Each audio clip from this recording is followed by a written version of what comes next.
it's Dr. J.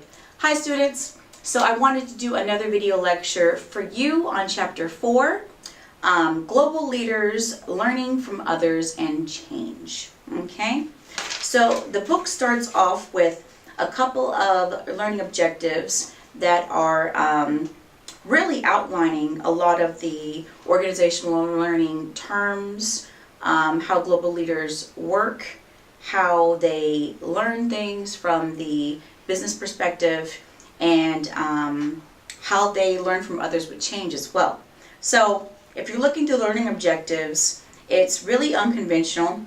I really love the learning objectives outlined in this book because it gives you examples of different types of global learning styles, learning techniques, things that have worked, specific numbers, statistics, all that good stuff. Okay, so we're going to start with change and its learning effects. So I'm going to go a little bit away from the book so that way you get a deeper, richer understanding of the topic. Now keep in mind, I am not a subject matter expert in global leaders and change, but I will give you my professional perspective of what the book covers, a quick synopsis. So change and its learning and effects. So we all know change is constant. That's the one thing you can count on is change.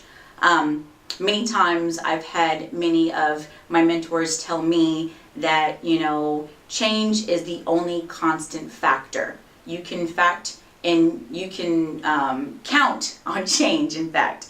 So that's one thing to keep in mind, especially in business, where you're dealing with global leaders, when you're dealing with negotiating situations, when you're dealing with other countries, all that good stuff. So change is a factor. Sometimes it's a motivating factor. All right. So going to interactive change. So the book says that it is usually the stage where companies realize that they need to change before a crisis can develop.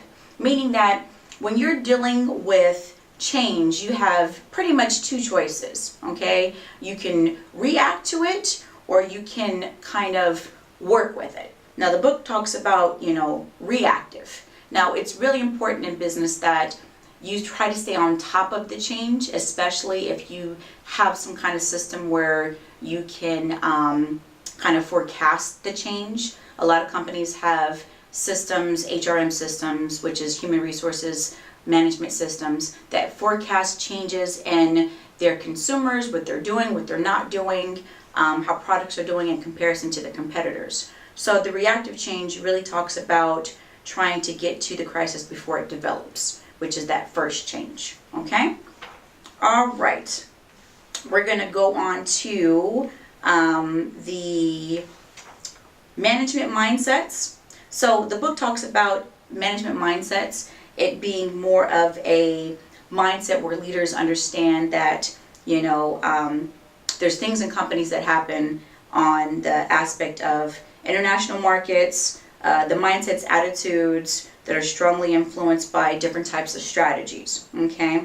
The way the mindsets are developed are based on how the organization runs. So as a global leader, it's important not to only understand the mission statement and the strategic goals of the company, but also how that overall impacts your global mindset for change, for development, for growing your business, for negotiating, all that good stuff that we talked about previously as well.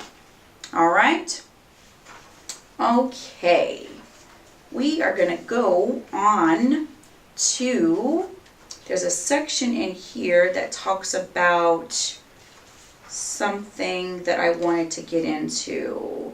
The environmental changes requiring organizational learning. So we all know that there's environmental impacts to what businesses do, what they don't do overall. So this talks about the learning or not learning from the performance of their international operations and how managers adapt to that learning mindset. So the environmental changes can influence businesses, they can create businesses, they can push businesses to change. For example, there's many detergent companies that have changed their mindset from how they used to create their products to now how their products are more environmentally friendly, as you can say, because the global aspect of even consumers using their products was an aspect to them. Okay?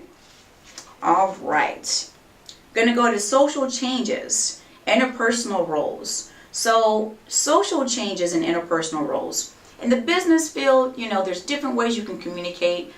There's different social platforms. There's different ways on how, like the book says, the ever-changing roles of men and women and discovering their gender differences are most likely a mindset and a culture. So depending where you're doing business globally, that could be something that you may have to research more onto in order to gain the best possible outcome for that particular business situation. Individual learning. So individual learning influences global leaders. It influences organizational strategic developments, how organizations grow. For the most part, a lot of individual learning also comes from what's called peer journals. So with peer journals, you're able to, read a piece of literature academically and see if that was something that influenced change in a business, organization, business theories, things like that. So individual learning is huge when it comes to global leaders learning and global leaders learning from others and change. All right. So basically that was chapter 4, a synopsis. I know I didn't cover everything. If you have a specific question, please feel free to email me, call me, or stop by my office. I am here for you, and I am definitely here for your success. Have a wonderful day.